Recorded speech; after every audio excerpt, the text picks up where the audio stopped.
Kovai சிறுமியோடைய case தான் இப்போ ரொம்பவே பரபரப்பாக போயிட்டுருக்கு. நீதி கிடைச்சே ஆகணும்ட்டு பொதுமக்களுடைய சைட்ல இருந்து ரொம்பவே ப்ரெஷர் போயிட்டுருக்கு. இந்த நிலையில தளபதி விஜய் அவர்கள் அவங்க அப்பா கிட்டேயும் பேசினதாக சொல்லப்படுது. அண்ட் அவங்க அப்பா ஒரு சில விஷயங்களை ஓப்பன் அப் பண்ணியிருக்காரு. அண்ட் கார்த்தியை பற்றியும் அவருடைய குடும்பத்தை பற்றியும் ஒரு சில தகவல் வெளியாயிருக்கு. இந்த நிலையில மினிஸ்டர் கீர்த்தனாவுடைய ஒரு வீடியோ ரொம்பவே ட்ரால் ஆயிட்டு இருக்கு. அதுக்கான காரணம் என்ன, இது எல்லாத்தையும் இந்த வீடியோல தொடர்ந்து பார்க்கறதுக்கு முன்னாடி நம்ம சினி சமூகம் சேனலை சப்ஸ்கிரைப் பண்ணாதவங்க மறக்காம சப்ஸ்கிரைப் பண்ணிடுங்க. பக்கத்துல இருக்க பெல் ஐக்கனையும் மறக்காம பிரஸ் பண்ணிடுங்க. கோவை 10 வயது சிறுமியுடைய அம்மாவை விசாரிச்சே ஆகணும்ட்டு பொதுமக்கள் சைட்ல இருந்து நிறைய கோரிக்கைகளை முன் வச்ச நிலையில அவங்க அம்மா சைட்ல ஒரு சில விஷயங்கள்லாம் மறைக்கப்பட்டிருக்கு. இது அவங்க அப்பாவே சொல்லியிருக்காரு. அவங்க அப்பா என்ன சொல்லியிருக்காருன்னா, எனக்கும் அவளுக்கும் ஒரு சில மனஸ்தாபங்கள் இருந்தது உண்மைதான். கார்த்தி போன்ல இருந்துதான் என் பாப்பா என்கிட்ட கடைசியா பேசினா. அவ பேசும்போது, அப்பா நீ எப்பப்பா வருவேன்னு கேட்டா, நான் 7 மணிக்கு வருவேன், வந்ததும் நம்ம எல்லாம் சேர்ந்து கோயிலுக்கு போலான்னு சொல்லியிருந்தேன்.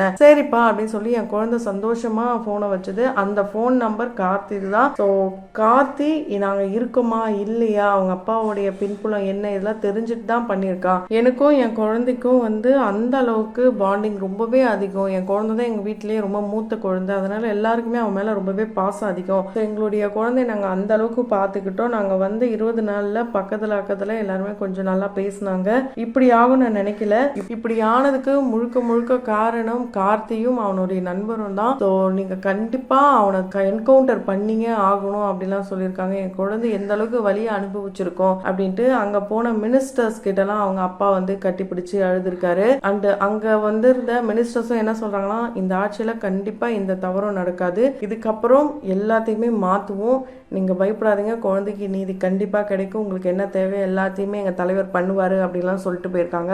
அதே மாதிரி அவங்க அம்மா சைட்ல இருந்து ஒரு சில குற்றங்களை முன் வச்சாங்க. எனக்கு தெரியாமலே அப்பா கிட்ட 7 லட்சம் பேங்க்ல டிரான்ஸ்பர் பண்ணாங்க, அதுவும் இல்லாம என்னுடைய குழந்தை என்கிட்ட கடைசியா காட்டாமலே போய் எரிச்சிட்டாங்க, இப்படிலாம் சொல்லியிருந்தாங்க. அதுக்கான காரணம் என்ன சொல்லியிருக்காருன்னா, அவங்க அப்பா தனியா அம்மா தனியா தான் இருந்துட்டு வந்திருக்காங்க. ஸோ கோவத்துல குழந்தை, ஆண் குழந்தையும் இன்னொன்னு இருக்கு, அந்த குழந்தைய கூட்டிட்டு அப்பா அவருடைய சொந்த ஊருக்கு போயிருக்காரு, அம்மா போகவே இல்லை. அதனால சிஎம் விஜய் அவர்கள் அப்பா கிட்ட தனியாவும் அம்மா கிட்ட தனியாவும் தான் பேசியிருக்காரு. இது இல்லாம அப்பாவுடைய அம்மா கிட்டையும் பேசியிருக்காரு. அப்ப பேசும்போது, என்னுடைய தங்கச்சி இறந்ததா தான் நான் பாக்குறேன், இதை என்னுடைய தங்கச்சியும் இறந்துட்டா, இந்த வேதனை யாருக்குமே இருக்கக்கூடாது, நான் கண்டிப்பா நேர்ல சந்திக்கிறேன், எனக்கு ரொம்பவே மனசு வருத்தமா இருக்கு, இப்படிலாம் வருத்தப்பட்டாருன்ட்டு அவங்களுடைய அம்மாவும் சொல்லியிருக்காங்க. அது மட்டும் இல்லாம அவங்க அம்மா என்ன சொல்லியிருக்காங்கன்னா, என்னுடைய பையனுக்கு வேலை இல்லை, என் பையனுக்கு ஒரு வேலை வேணும், நீதியும் கிடைக்கணும், நிதியும் கிடைக்கணும், இப்படி ஒரு குழந்தையுடைய மரணத்துல இருந்து ஒரு சிலர் காசுக்காகவே காசு வேணும் தான் கேட்டுட்டு இருக்காங்க. இந்த ஒரு சம்பவம் பார்த்தீங்கன்னா அந்த குடும்ப சூழ்நிலையை காட்டினாலுமே இப்போ இந்த தருணத்துல நிதி கேட்கறது, எங்க பையனுக்கு அரசாங்க வேலை வேணும்னு கேட்கறது, இதெல்லாம் கொஞ்சம் தவறான செயல் தான். ஏன்னா இதே தான் அந்த சிறுமியோட அம்மாவும் சரி அவங்க சித்தியும் கேட்டிருந்தாங்க. இப்படி எல்லாருமே சேர்ந்து நிதி கேட்கறது, வேலை கேட்கறது, இதெல்லாம் பார்க்கும் போது கொஞ்சம் வேதனையா தான் இருக்கு. இவங்க உண்மையாலே அந்த குழந்தையுடைய இறப்புல இருந்து இப்படி காசு பாக்குறாங்களேன்ட்டு பல பேரும் பல விதங்கள்ல கருத்துக்களை தெரிவிச்சுட்டு தான் இருக்காங்க. பிகன்மி மீடியா வழங்கும் legends and icons awards 2026 June 20 ஆட்டம் ரைடன் கன்வென்ஷன் சென்டர். அதே மாதிரி அந்த இறுதி சடங்கு ஏன் அம்மாவை கூப்பிடாம பண்ணாங்க, அதுக்கான காரணத்தை அவங்க அப்பாவும் சொல்லியிருக்காரு. என்ன சொல்லியிருக்காருன்னா, நாங்க கூப்பிட்டு பார்த்தோம், அவன் வரல, இந்த கோபத்தை குழந்தை மேலேயும் காட்டியிருக்கா, அதுக்காக நாங்களாம் வெயிட் பண்ணிட்டு இருக்க முடியாது, அந்த குழந்தையோடைய உடம்பு ஆல்ரெடி செதஞ்சு போச்சு, இதுக்கப்புறம் என் குழந்தைய நான் இப்படி ஒரு மோசமான நிலையில பார்க்க கூடாதுன்னு நினைச்சுதான் நாங்க எங்களுடைய ஊருக்கே கொண்டு போய் மரியாதையோட தான் என் குழந்தையோட இறுதி சடங்குலாம் பண்ணோம். ஸோ என்னுடைய குழந்தைக்கு நீதி கண்டிப்பா வேணும்னு அவங்க அப்பாவுடைய தரப்புல சொன்னதை தொடர்ந்து போக்சோ சட்டம் பாய்ந்திருக்கு அந்த 2 பேர் மேலயும், கார்த்திக் அண்ட் மோகன்ராஜ் மேல. அண்ட் டிஜி ரம்யா பாரதி அவர்கள் பிரஸ் மீட் ஒன்று கொடுத்திருந்தாங்க. இது எல்லாத்தையுமே ஒரு அறிக்கையா படிச்சதை தொடர்ந்து அவங்க ஒரு சில விஷயங்கள்லாம் பண்ணியிருக்காங்க.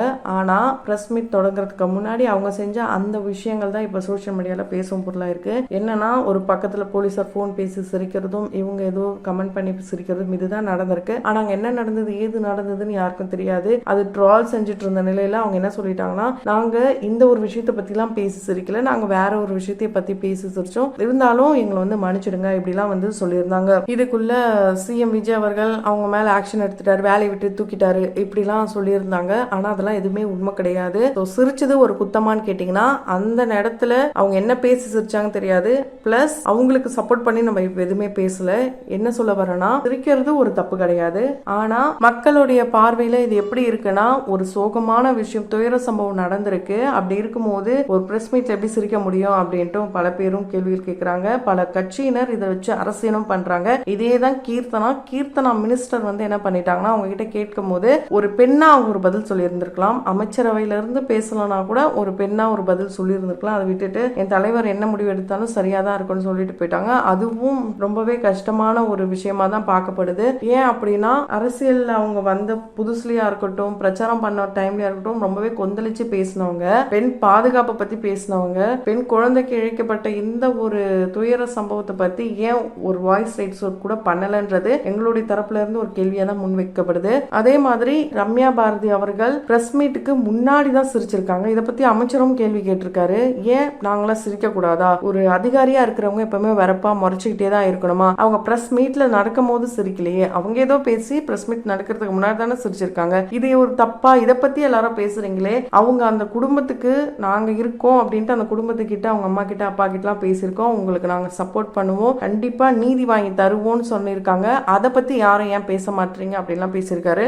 இதுவும் கரெக்டான கேள்விதான். அவங்க செஞ்ச அந்த ஒரு செயலை பத்தியே எல்லா பக்கமும் பேசுறோம். அதே மாதிரி கீர்த்தனா அவர்களுடைய இந்த செயலை தொடர்ந்து இப்போ அவங்க ஒரு ட்ரால் வீடியோ ஒன்று போயிட்டு இருக்கு. என்னன்னா, அவங்க இன்வெஸ்ட்மெண்ட் பண்ணுங்க எங்களுடைய மாநிலத்துல வந்து அப்படிலாம் வந்து ஒரு வீடியோ ஒன்று போட்டிருக்காங்க.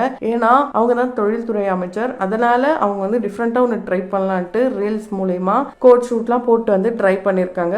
அது ஒரு புதிய முயற்சியா பார்த்திருந்தா பரவாயில்ல. அதை ரொம்பவே வன்மையா பல பேரும் கண்டிச்சிருக்காங்க. இந்த நிலையில சந்திரபாபு நாயுடைய மகன் அவங்களுக்கு சப்போர்ட் பண்ணி பேசியிருக்காரு. கண்டிப்பா இன்வெஸ்ட்மெண்ட் நாங்க பண்ணுவோம், ஒரு ஹெல்த்தியான போட்டியா தான் இருக்க போது. உங்களை மாதிரி நிறைய பேர் இன்னோவேட்டிவா கிரியேட்டிவா பண்ணீங்கன்னா ரொம்பவே நல்லது. பல பேருக்கு வேலை வாய்ப்புகளும் கிடைக்க வாய்ப்புகள் இருக்கு. இப்படிலாம் வந்து அவர் சொல்லியிருக்காரு. இது ஒரு இன்னோவேட்டிவா பார்த்திருந்தா ஓகே. அதை விட்டுட்டு கூவி கூவி விற்கிறாங்க. நம்மளுடைய தமிழ்நாட்டோடைய நிலைமை இப்படி ஆயிடுச்சு பாரு, ரீல்ஸ்லயே தான் நம்ம 5 வருஷம் ஆட்சியும் போக போகுதுன்ட்டு பல பேரும் ஏன் தவறான கோணத்துல பாக்குறாங்கன்னு தெரியல. சோ இதை வந்து ஓகே, மாநாடு பண்ணாங்க, நமக்கு வேலை வாய்ப்பு ஏற்படுத்தி தந்தாங்க, இதெல்லாம் ஓகே. எடுத்ததுமே மாநாடு பண்றதுக்கான வாய்ப்புகள் ரொம்ப ரொம்ப குறைவு. இப்பதான் ஒரு பக்கம் சிஎம் டெல்லிலாம் போயிட்டு வந்திருக்காரு. இதுக்கப்புறம் ஒரு சில முடிவுகள்லாம் எடுப்பாரு. இதுக்கிடையில தான் இவங்க நம்ம ஏதாவது புதுசா ட்ரை பண்ணலாம்னு சொல்லி ரீல்ஸ்லாம் ட்ரை பண்ணிருக்காங்க. ரீல்ஸ்லாம் அவங்க தவறா பேசியிருந்தா பரவாயில்ல. ரீல்ஸ் மூலயமா தான் இப்போ பல பேரும் ஒரு விஷயத்த வந்து உலகமே பாக்குது. ஏன்னா டக்குன்னு ஒரு விஷயம் போயிட்டு செய்யறது ரீல்ஸ் மூலயமா தான். ஒரு தொழில்நுட்பத்தை இது மூலயமா கையாளலாம் அப்படின்னு நினைச்சு இவங்க இதை பண்ணிருக்காங்க. இதை தவறா பாக்குறத விட்டுட்டு இது மூலயமா நல்லது நடந்தா சரிதானே, நம்ம ஏன் அப்படி பார்க்க கூடாது அப்படின்றது ஒரு பாயிண்டா நம்ம யோசிக்கலாம். நம்ம பாக்குற கண்ணோட்டம் தான். அண்டு இந்த சிறுமியோடைய இந்த வழக்கில் பார்த்தீங்கன்னா கண்டிப்பாக அவங்க ஃபேமிலி ஆசைப்பட்ட மாதிரி, மக்கள் ஆசைப்பட்ட மாதிரி என்கவுண்டர் பண்ணுறதுக்கான வாய்ப்புகள் ரொம்ப ரொம்ப அதிகமாக இருக்குது. தூக்கு தண்டனை அப்படின்ட்டு ஆல்ரெடி ஒரு கேஸுக்கு வந்திருந்தது. அதே மாதிரி இந்த கேஸுக்கு கூடிய சீக்கிரம் ஒரு முடிவு தெரிய போகுது. கண்டிப்பாக சிஎம் விஜய் அவர்களை கண்டிப்பாக நம்பலாம். யாரும் வந்து அதுக்குள்ள ஒரு தவறான முடிவு எடுத்துக்கிட்டு பல கட்சிகள் இதில் உள்ள பூந்து தவறான விஷயங்களை பரப்புறாங்க, மக்களை வந்து மேனிப்புலேட் பண்ண பார்க்குறாங்கன்றதும் ஒரு சில தரப்பினர் சொல்லிட்டே தான் இருக்காங்க. ஸோ எதையுமே நம்பாம இந்த கேஸுக்கு எப்படி நம்மளால முடிஞ்ச அளவுக்கு வாய்ஸ் ரைஸ் அவுட் பண்ணி நீதி கிடைக்க வைக்கலான்றதை மட்டும் பார்க்கலாம். ஸோ தொடர்ந்து வீடியோ பார்க்கலாம். அதுக்கு முன்னாடி சேனலை சப்ஸ்கிரைப் பண்ணாதவங்க சப்ஸ்கிரைப் பண்ணுங்க. இந்த ஒரு ட்ரால் வீடியோ, இந்த சிரிக்கிற வீடியோ, இதெல்லாம் பத்தி உங்களுடைய கருத்துக்கள் என்னன்றத கமெண்ட் பாக்ஸ்ல மறக்காம கமெண்ட் பண்ணிட்டு நம்மளுடைய சினி சமூகம் சேனலை சப்ஸ்கிரைப் பண்ணிட்டு பக்கத்துல இருக்க பெல் ஐக்கனையும் மறக்காம பிரஸ் பண்ணிடுங்க.